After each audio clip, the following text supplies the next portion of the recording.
Well, the college basketball season is coming to a close, of course, but there are some questions still about a fan favorite tradition. Yeah, Jacob asked, how does one get selected to shoot the halftime half-court shot at UK home games? Here's our Victor Puente with the answer to that good question.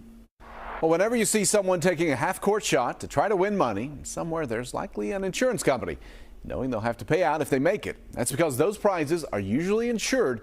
The sponsor will pay a smaller amount to an insurance company, and then that company pays if the prize is won. And because they're responsible for the payout, they also oversee the process.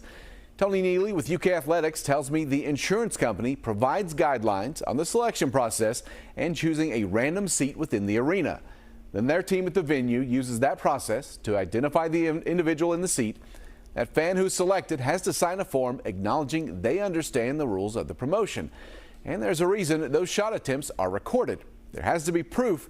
That way, if the shot is made, they can submit it to the insurance company for payment.